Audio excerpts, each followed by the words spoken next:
میں آپ کو بتا دینا چاہتا ہوں کہ مسٹر جناح ہی مسلمانوں کا اصل لیڈر ہے، میں تو ان کا ایک معمولی سپاہی ہوں۔ السلام علیکم ناظرین، امید کرتا ہوں آپ سب اللہ کے فضل و کرم سے خیریت سے ہوں گے۔ قیام پاکستان کا مختصر تاریخی جائزہ لے رہے ہیں ہم، اس کی اگلی ویڈیو کے ساتھ میں حاضر خدمت ہوں۔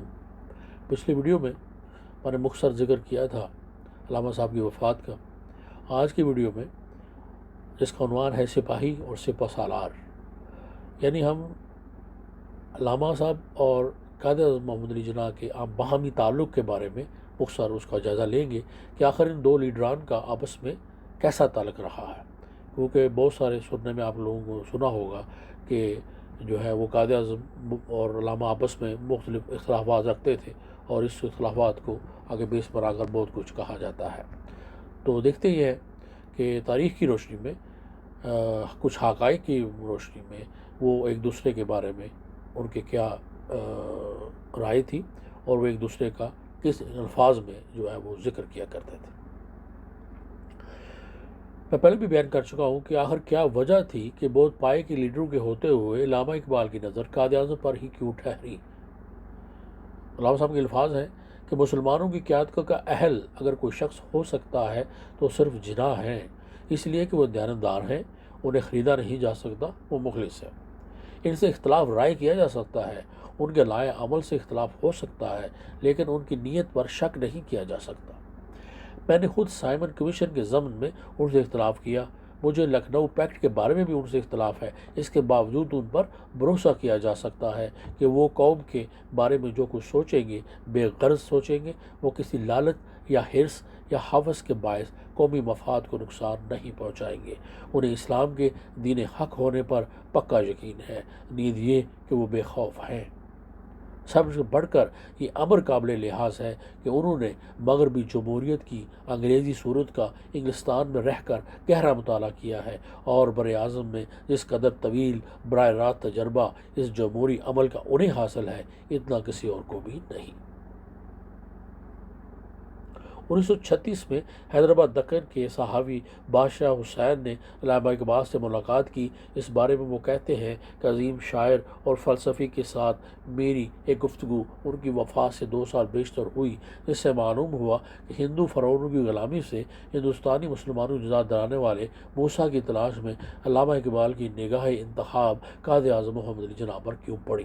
یہ گفتگو اس طرح ہوئی: علامہ صاحب، میرا خیال ہے کہ تمہیں یہ معلوم ہوگا کہ مجھے اپنے دینی بھائیوں سے کتنی گہری محبت ہے۔ شاید دوسرے بہت سے لوگوں کی طرح تمہارا بھی یہ خیال ہو کہ سیاست میرا کھیل نہیں۔ میرے پیارے نوجوان دوست، میرے نظریے کے مطابق میری قوم کی ترقی کا راز سیاسی آزادی میں پنہاں ہے۔ برطانوی استعمار ہمارے راستے کی بڑی رکاوٹ ہے، اور ہندوؤں کا غلبہ بھی ہمارے لیے ایک چیلنج کی حیثیت رکھتا ہے۔ دونوں طرف دباؤ ہمیں کچل رہا ہے۔ ان حالات میں ہر صحیح الفکر انسان نہ صرف ہندوستانی سیاست میں حصہ لے رہا ہے بلکہ مضطرب ہے۔ مسٹر جناح برطانوی استثمار اور نوکرشاہی کی اصلی سے بخوبی واقف ہیں، اور وہ کانگریس کی ذہنیت کے بھی بہیدی ہیں۔ یہی وجہ ہے کہ ان دونوں نبرد آزما ہو سکتے ہیں اور ان کو شکست دے سکتے ہیں۔ حوالدار عبد الرحیم خاکی علامہ اقبال سے اپنی ملاقات کا ذکر کرتے ہوئے لکھتے ہیں کہ اوائل اپریل 1936 کو ہم لوگ ایک مختصر سی جماعت کی شکل میں حضرت علامہ اقبال کے آستانہ پر حاضر ہوئے۔ راجہ حسن اختر نے ہمارا تعارف کروایا۔ راجہ فضل اللہ جو ہمارے مختصر قافلے کے سرخیل تھے، انہوں نے اپنی بیعت خاص نکالی، اور ایک کے بعد ایک جواب طلب امور حضرات علامہ سے دریافت کرنے گئے۔ بات پھیلتے پھیلتے خودی تک جا پہنچی، جو علامہ صاحب کا موضوع عزیز تھا۔ آخر میں راجہ فضل اللہ نے گفتگو سمیٹتے ہوئے کہا کہ آپ کا درس خودی خوب رہا، بلا شبہ ذہن تاریخ خلاؤں میں بھٹک رہا تھا، اور آپ کی شمع ہدایت نے سیدھی راہ سجا دی۔ مگر ایک اور بات اگر آپ جسارت نہ سمجھیں تو عرض کرنے کی اجازت چاہتا ہوں۔ کیوں نہیں؟ حضرت علامہ نے پہلو بدلتے ہوئے فرمایا، آپ ضرور پوچھیں، جو کچھ میں جانتا ہوں ضرور بتاؤں گا۔ راجہ صاحب نے صراحت سے پوچھا کہ کیا ہندوستان میں کوئی ایسا شخص ہے جسے ہم آپ کی خودی کا مظہر کہہ سکیں؟ ہاں بالکل ہے، وہ محمد علی جناح ہے۔ اپنی قوم کو میں جس خودی کا درس دے رہا ہوں وہ محمد علی جناح کے وجود میں جلوہ فرما ہے۔ یہ انگریزی ماحول کا اور تہذیب کار پر پروردہ وہ شخص بڑے ہی کام کا ہے، زبان اس کے دل کی رفیق ہے، حق بات کہنے میں اسے باک نہیں، نہایت ہی اعتباری آدمی ہے۔ قوم کی رہنمائی اسے سونپ دی جائے تو بگڑی بھر سکتی ہے۔ مسلم قوم کا نجات دہندہ ہونے کی ساری صفات اس میں پائی جاتی ہے۔ وقت موافق ہوا ہو یا نہ موافق، قوم کی خدمت کرنے کا اسے موقع میسر آ جائے تو یہ دنوں میں انقلاب لا سکتا ہے۔ راجہ فضل اللہ چونک اٹھے، کیونکہ ان کے نزدیک مسٹر محمد علی جناح ایک چوٹی کے وکیل ہونے کے سوا کچھ بھی نہیں تھے۔ لہذا انہوں نے سوال کیا کہ انہیں میدان عمل میں کیسے اتارا جا سکتا ہے؟ قوم کا کارواں بے حسی نہیں، اساس زیاں تک سے محروم ہو چکا۔ علامہ نے کہنا شروع کیا، میں اپنی سی کوشش کر رہا ہوں کہ انہیں سیاسی میدان میں مسلم قوم کی رہنمائی پر آمادہ کر سکوں۔ بہت دنوں سے میرے اور ان کے درمیان اس موضوع پر خط و کتابت جاری ہے۔ وہ میرے خیالات سے متاثر تو ہیں، دیکھیے انجام کار کیا ہوتا ہے۔ 1937 میں پنڈت جواہر لال نہرو نے یہ بیان دیا کہ ہندوستان میں صرف دو سیاسی جماعتیں ہیں، ایک کانگریس اور دوسری حکومت۔ اس پر قائد اعظم نے انہیں للکار کر کہا تھا کہ ہندوستان میں ایک تیسری پارٹی بھی موجود ہے اور وہ مسلمان ہیں۔ اس پر پنڈت جواہر لال نہرو نے سخت نکتہ چینی کرتے ہوئے کہا کہ ہندوستان میں صرف ایک قوم آباد ہے جس کی نمائندگی کانگریس کرتی ہے۔ اس موقع پر علامہ اقبال نے ایک بیان دیا جس سے قائد اعظم کے متعلق آپ کے دلی جذبات کا بخوبی اندازہ کیا جا سکتا ہے۔ آپ نے کہا، میرے دل میں پنڈت نہرو کی بہت عزت ہے۔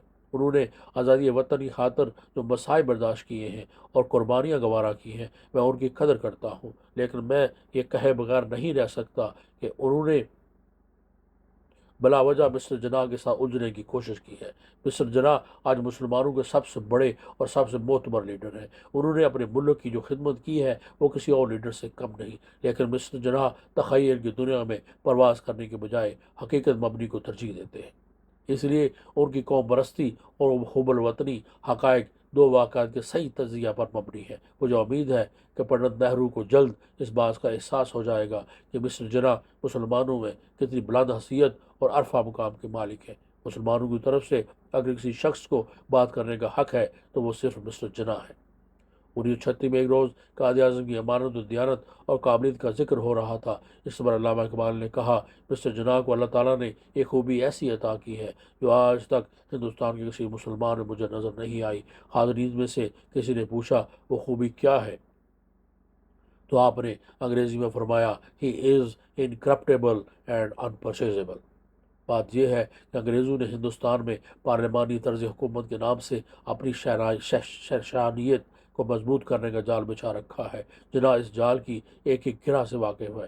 بیچارہ صرف یہ کہتا ہے کہ مسلمان اس نظام حکومت کے ماتحت کہیں خسارہ نہ اٹھائیں، اس لیے وہ اپنی سیاسی بصیرت کی روشنی میں آپ کو ہوشیار کرنے کی تلقین کرتا ہے۔ علامہ صاحب کو قائد اعظم کی قیادت پر کامل یقین تھا، لہذا فرماتے ہیں انہیں چاہیے کہ جناح کے ہاتھ مضبوط کریں۔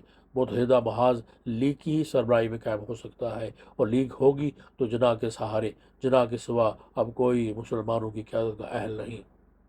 علامہ صاحب نے اپنی پختہ رائے کا اظہار یونسٹ پارٹی کے ترجمان اور روزنامہ انقلاب کے مدیر غلام رسول مہر اور عبدالمجید سالک سے بھی کیا، جو آپ سے ملاقات کی غرض سے آئے تھے۔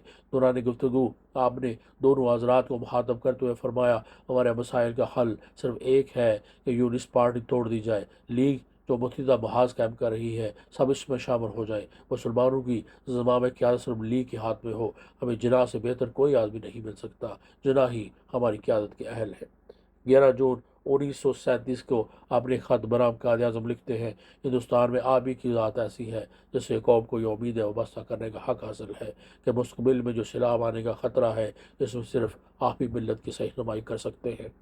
مارچ 1940 کو یوم اقبال کی تقریب سے خطاب کرتے ہوئے سر عبد القادر نے ایک واقعہ سنایا جو یہ ظاہر کرتا ہے علامہ اقبال کی نگاہ میں قائد اعظم کا کیا مقام تھا۔ 20 اپریل 1938 کو نٹال کے ایک انگریزی اخبار کا تراشا موصول ہوا جس میں مسلمانوں نے نٹال کی طرف سے عطا ترک، علامہ اقبال اور قائد اعظم کی طویل زندگی کی دعا کا ذکر تھا۔ جب آپ کو یہ تراشا پڑھ کر سنایا گیا تو آپ نے کہا، میں تو اپنی زندگی کا کام کر چکا ہوں، مسٹر جناح نے اب زندگی کا مشن پورا کرنا ہے، اس لیے مسلمان ان کی زندگی کے لیے دعا کیا کریں۔ علامہ اقبال اور قائد اعظم ایک دوسرے پر حد درجہ اعتماد کرنے لگے تھے۔ علامہ اقبال ان کے علاوہ کسی کو اپنا لیڈر ماننے کے لیے تیار ہی نہیں تھے۔ ڈاکٹر عاشق حسین بٹالوی صاحب نے پنڈت نہرو اور میاں افتخار الدین کے علامہ اقبال سے ملاقات کا ذکر کیا ہے۔ اس ملاقات میں میاں افتخار الدین نے کہا کہ ڈاکٹر صاحب آپ مسلمانوں کے لیڈر کیوں نہیں بن جاتے؟ مسلمان مسٹر جناح سے زیادہ آپ کی عزت کرتے ہیں۔ اگر آپ مسلمانوں کی طرف سے کانگریس کے ساتھ بات چیت کریں تو نتیجہ بہتر نکلے گا۔ علامہ اقبال لیٹے ہوئے تھے، یہ بات سنتے غصے میں آگے اور انگریزی میں فرمانے لگے، اچھا تو چال یہ ہے کہ آپ مجھے بہلا پھسلا کر مسٹر جناح کے مقابلے پر کھڑا کرنا چاہتے ہیں۔ میں آپ کو بتا دینا چاہتا ہوں کہ مسٹر جناح ہی مسلمانوں کا اصل لیڈر ہے، میں تو ان کا ایک معمولی سپاہی ہوں۔ میرے خیال میں علامہ اقبال کے ان الفاظ سے صحیح القلب انسان پر تو قائد اعظم کی عظمت واضح ہو جاتی ہے۔ باقی جن کے دل میں کجی ہو ان کا کچھ نہیں ہو سکتا، بس یہی کہا جا سکتا ہے کہ اللہ ان پر رحم فرمائے۔ علامہ اقبال نے تو خود کو قائد اعظم کا ایک معمولی سپاہی کہتے ہیں، اور آپ دیکھیے سپہ سالار اپنے معمولی سپاہی کے بارے میں کیا کہتا ہے۔ 21 اپریل 1938 کو قائد اعظم کلکتہ میں موجود تھے، جہاں کے مسلمان فٹ بال گراؤنڈ میں فلسطین کے معاملے پر غور و خوض کے لیے جمع ہوئے تھے۔ جو ہی علامہ صاحب کی وفات کی خبر جلسہ گاہ میں پہنچی تو پورا جلسہ ایک تعزیتی جلسہ بن گیا۔ قائد اعظم نے فرمایا، ان کی وفات نے دنیا اسلام پر افسردگی اور رنج و غم طاری کر دیا ہے۔ اقبال بلا شبہ تمام ادوار کے عظیم ترین شاعر، فلاسفر اور پیامبر انسانیت تھے۔ انہوں نے ملک کی سیاست میں نمایاں خاصا حصہ لیا اور اسلامی دنیا کی ذہنی اور ثقافتی تشکیل نو میں نمایاں کردار ادا کیا۔ ادب اور فکری دنیا میں ان کی کاوشیں ہمیشہ زندہ جاوید رہیں گی۔ میرے لیے وہ ایک ذاتی دوست، فلاسفر اور رہنما ہونے کے ناطے روحانی فیضان کا سب سے بڑا ذریعہ تھے۔ قائد اعظم اپنے دوست دست راہ سے محروم ہوئے۔ علامہ صاحب کی ذات مسلم لیگ اور قائد اعظم کے لیے پنجاب میں زبردست قوت کا ذریعہ تھی۔ یہی وجہ ہے کہ انہوں نے علامہ صاحب کی وفات پر گہرے رنج و غم کا اظہار کرتے ہوئے اپنی تعزیتی بیان میں کہا، مجھے سر محمد اقبال کی وفات کی خبر سن کر سخت رنج ہوا ہے۔ وہ عالمی شہرت کے ایک نہایت ممتاز شاعر تھے۔ ان کی شہرت، ان کے کام ہمیشہ زندہ رہیں گے۔ ملک اور مسلمانوں کی انہوں نے اتنی خدمت انجام دی ہے کہ ریکارڈ کا مقابلہ کسی بھی عظیم ترین ہندوستانی کے ریکارڈ سے کیا جا سکتا ہے۔ میرے لیے وہ ایک رہنما بھی تھے، دوست بھی اور فلسفی بھی۔ ان کی وفات پر ہندوستان کو اور خصوصاً مسلمانوں کو ایک عظیم نقصان ہوا ہے۔ 26 دسمبر 1938 کو آل انڈیا مسلم لیگ کے اجلاس پٹنہ میں قائد اعظم نے اپنے دوست کی وفات پر غیر غم کا اظہار کرتے ہوئے کہا، علامہ اقبال میرے ذاتی دوست تھے، جن کا شمار دنیا کے عظیم شعراء میں ہوتا ہے۔ وہ اس وقت تک زندہ رہیں گے جب تک اسلام زندہ رہے گا۔ ان کی عظیم شاعری ہندوستانی مسلمانوں کی خواہشات کی صحیح عکاسی کرتی ہے۔ ان کی شاعری ہمارے اور آنے والی نسلوں کے لیے مشعل راہ کا کام دے گی۔ مارچ 1940 میں جب قائد اعظم لاہور تشریف لائے، اس موقع پر آپ نے پنجاب یونیورسٹی ہال میں یوم اقبال کے ایک جلسے کی صدارت کی۔ آپ نے صدارتی تقریب میں فرمایا، اقبال میرے پرانے دوست تھے۔ جب میں اپریل 1936 میں پنجاب آیا تو پہلا شخص جسے میں ملا وہ علامہ اقبال تھے۔ میں نے انہیں اپنے خیالات پیش کیے، انہوں نے فوراً لبیک کہا اور اس وقت سے تا دم مرگ میرے ساتھ مضبوط چٹان کی طرح کھڑے رہے۔ اقبال بہت بڑے آدمی تھے اور بلا شبہ بہت بڑے شاعر تھے۔ جب تک بشر کی زبانیں زندہ رہیں گی، اقبال کا کلام زندہ رہے گا۔ وہ خود ہندوستانی تھے لیکن دنیا میں شاعر اعظم کی حیثیت متعارف تھے۔ اقبال نے مسلمانوں میں شعور پیدا کرنے، اس کی نشو و نما میں گراں بہا خدمات انجام دی ہیں۔ میں اس کی ایک مثال پیش کرتا ہوں۔ ایک مرتبہ میں علی گڑھ سے بریلی کا سفر کر رہا تھا۔ راستے میں ایک چھوٹے سے اسٹیشن پر گاڑی ٹھہری تو سینکڑوں دیہاتی جمع ہو گئے۔ میں حیران تھا کہ ان کے اجتماع کا مقصد کیا ہے۔ دفعتاً سب نے اقبال کا یہ ترانہ پڑھنا شروع کر دیا، چین و عرب ہمارا، ہندوستان ہمارا۔ شعراء اقوام میں جان پیدا کرتے ہیں۔ ملٹن، شیکسپیئر اور بائرن وغیرہ نے قوم کی بے بہا خدمت کی ہے۔ کارلائل نے شیکسپیئر کی عظمت کا ذکر کرتے ہوئے ایک انگریز کا ذکر کیا کہ اسے جب شیکسپیئر اور دولت برطانیہ میں سے کسی ایک کو منتخب کرنے کا اختیار دیا گیا تو اس نے کہا کہ میں شیکسپیئر کو کسی قیمت پر نہ دوں گا۔ قائد اعظم فرماتے ہیں، گو میرے پاس سلطنت نہیں ہے، لیکن اگر سلطنت مل جائے اور اقبال اور سلطنت میں سے کسی ایک کو منتخب کرنے کی نوبت آئے تو میں اقبال کو منتخب کروں گا۔ 2 مارچ 1941 کو یوم اقبال کی ایک مجلس سے خطاب کرتے ہوئے قائد اعظم نے فرمایا، اگر میں تقریب میں شامل نہ ہوتا تو اپنی ذات کے ساتھ بڑی بے انصافی کرتا۔ میں ایسے اب خوش قسمتی سمجھتا ہوں کہ مجھے اس جلسے میں شامل ہو کر اقبال مرحوم کو عقیدت کے پھول پیش کرنے کا موقع ملا ہے۔ اقبال کی ادبی شخصیت عالمگیر ہے، وہ بڑے ادیب، بلند بایا شاعر اور مفکر اعظم تھے، لیکن اس حقیقت کو میں ہی سمجھتا ہوں کہ وہ ایک بہت بڑے سیاستدان بھی تھے۔ انہوں نے آپ کے سامنے ایک واضح اور صحیح راستہ رکھ دیا ہے جس سے بہتر کوئی دوسرا راستہ نہیں ہو سکتا۔ مرحوم دور حاضر میں اسلام کے بہترین اشارے تھے، کیونکہ اس زمانے میں اقبال سے بہتر اسلام کو کسی نے نہیں سمجھا۔ مجھے اس امر کا فخر حاصل ہے کہ مجھے ان کی قیادت میں ایک سپاہی کی حیثیت سے کام کرنے کا موقع مل چکا۔ میں ان سے زیادہ وفادار رفیق اور اسلام کے شدائی نہیں دیکھا۔ جس بات کو وہ صحیح خیال کرتے وہ یقیناً صحیح ہوتی اور وہ اس پر مضبوط چٹان کی طرح قائم رہتے تھے۔ ان کی علمی اور ادبی گلوکاریوں کی وجہ سے ان کا نام جریدہ عالم پر ثبت ہو چکا ہے۔ قرارداد کی منظوری کے بعد ایک روز قائد اعظم نے اپنی سیکرٹری مطلوب الحسن سعید کو کہا کہ اقبال ہمارے درمیان نہیں ہے، لیکن اگر وہ زندہ ہوتے تو یہ معلوم کر کے خوش ہوتے کہ ہم نے بین وہی کیا جو وہ آپ سے کروانا چاہتے تھے۔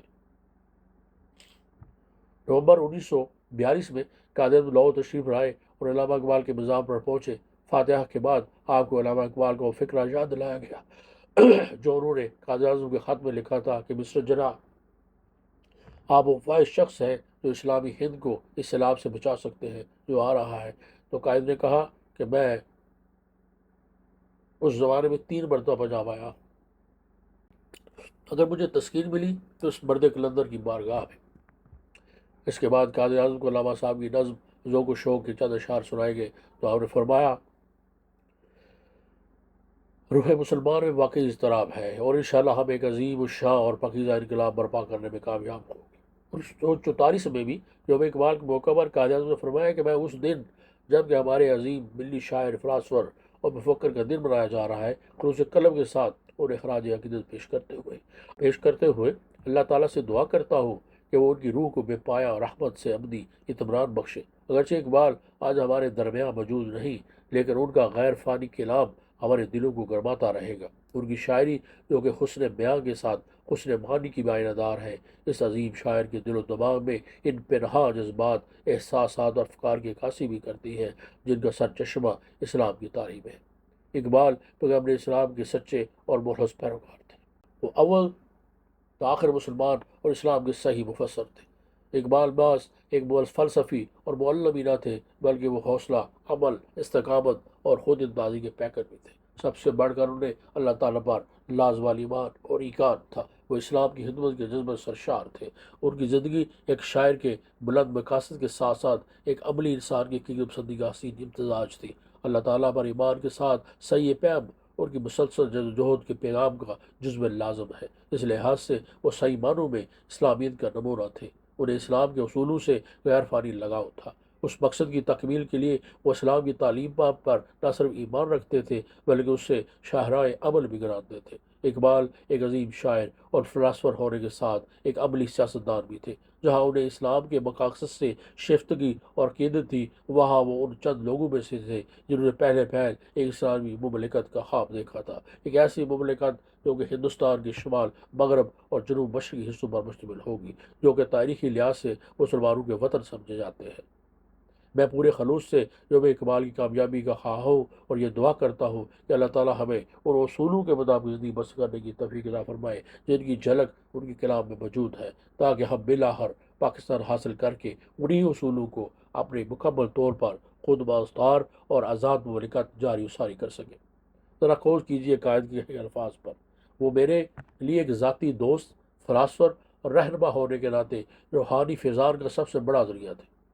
وہ میرے پاس سلطنت نہیں ہے، لیکن اگر سلطنت مل جائے اور اقبال اور سلطنت میں سے کسی ایک کو منتخب کرنے کی نوبت آئے تو میں اقبال کو منتخب کروں گا۔ مرحوم دور حاضر میں اسلام کے بہترین شاعر تھے، کیونکہ اس زمانے میں اقبال سے بہتر اسلام کو کسی نے نہیں سمجھا۔ مجھے امر کا فخر حاصل ہے کہ مجھے ان کی قیادت میں ایک سپاہی کی حیثیت سے کام کرنے کا موقع مل چکا ہے۔ میں اس زمانے میں 3 مرتبہ پنجاب آیا ہوں، اگر مجھے تسکین ملی تو اس مرد کلندر کی بارگاہ میں۔ عزیزان من، یہ الفاظ کسی ادیب افسانہ نگار یا کسی جذباتی انسان کے نہیں ہیں کہ کہا جائے اس نے جذبات میں آ کر سب کچھ کہہ دیا تھا، بلکہ یہ ایک عظیم قانون دان کے الفاظ ہیں جو اپنا ہر لفظ تول تول کر بولتا ہے۔ یہ الفاظ، یہ اعلیٰ کردار، بلند نگاہ و بلند معیار رکھنے والے سیاستدان کے ہیں۔ یہ الفاظ ایک نڈر، ایماندار اور مخلص رہنما کے ہیں۔ اس سے اندازہ کر لیجئے کہ قائد اعظم کے نزدیک اقبال کس اہمیت و مقام کے مالک تھے۔